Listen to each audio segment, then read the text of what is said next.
Patingin nga ako sa bag mo. Ah, teka lang, bakit wala nang laman itong wallet ko? Siguro kinuha mo, no? Ale, pinulot ko lang po yan. At hindi ko po yan binuksan.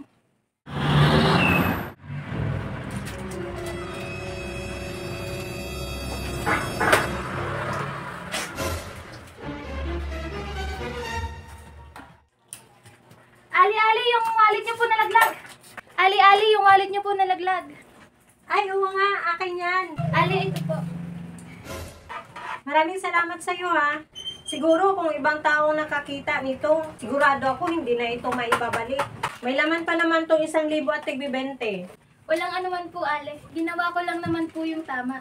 Sige po, Ale. Ingatan niyo na lang po yung gamit niyo palagi. Ah, teka lang, miss. Bibigyan kita ng kunting pabuya. Dahil sa katapatan mo. Ah, teka lang. Bakit wala nang laman itong wallet ko? Siguro kinuha mo, no? Ale, pinulot ko lang po yan. At hindi ko po yan binuksan. Sinungaling ka. Akala ko ba naman mabait ka? Todo pasalamat pa naman ako sa'yo. Tapos ngayon, manluloko ka pala. May lamang pera ang wallet ko. Merong buong 1,000 at tig-20 ang wallet ko. Patingin nga ako sa bag mo. Ali, sadyang may pera lang po ako dyan sa bag ko. Sweldo ko po yan bilang kasambahay. Aha, nagsisinungaling ka pa, ha? Malamang, ito yung laman ng wallet ko. Kailangan ibalik mo sa akin ang mga ito dahil kung hindi, tatawag ako ng mga pulis. At sigurado ako makukulong ka. Maawa naman po kayo, Ale. Pinaghirapan ko po ang perang yan. Kaya nandito po ako sa labas. Kasi magpapadala po ako sa nanay at tatay ko na nasa probinsya. Alam mo, miss, lumang tugtugin na yung mga palusot mo. Sa akin na ang mga pera dito. O kaya ipapakulong na lang kaya kita.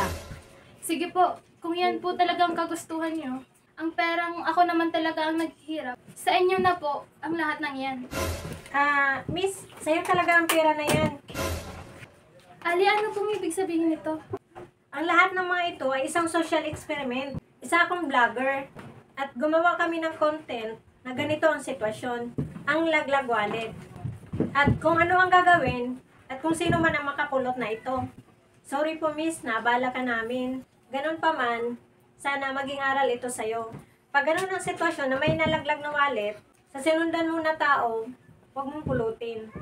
Sa halip, tawagin mo na lang yung may-ari at ipaalam sa kanya. Pag ito kasi ang hinawakan mo, may posibilidad na pagbibintangan ka. Kahit ikaw na yung nagmamagandang loob. Salamat po, magsisilbing aral po ito sa akin. Lagi nating tandaan, walang manluloko kapag walang nagpapaloko. At ikaw naman, Ryan, tanggalin mo na ang uniform mo at ang ID dahil tanggal ka na. Ano ba yan? Nangangati ako. Sabi ko sa waiter, wag lagyan ng seafood yung pagkain ko dahil may allergy ako sa seafood. Waiter, halika nga! Alam, sorry po sir, nagkamali lang po ng serve. Dapat pala sa table number 1 yan. Pasensya na sir, parehas lang kasi kayo ng order. Tawagin mo kayong manager mo. Paano naman? Nangangati na ako.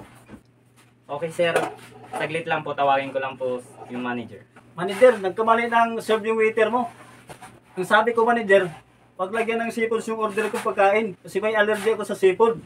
Ryan, bakit naman nagkamali ka ng serve? Sorry ma'am, parehas kasi ng orders ni sir, tsaka sa table number 1. Huwag na kayong mag-alala.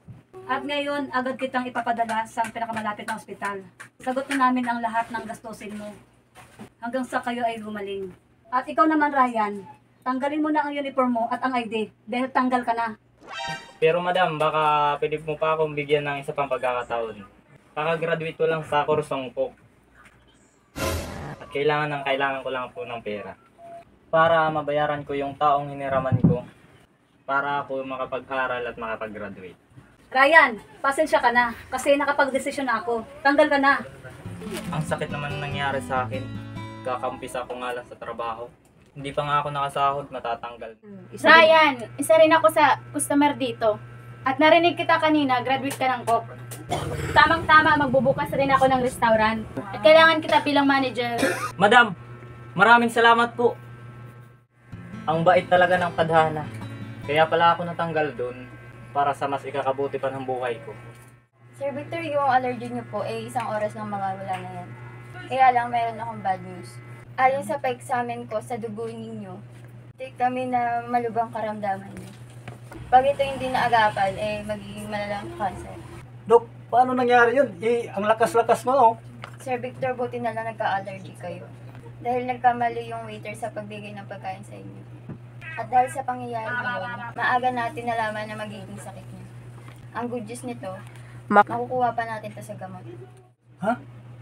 Ngayon ko lang napagtanto. Kaya pala nagkamali yung waiter sa pagbigay ng pagkain. Para pala sa ikakabuti ng buhay ko.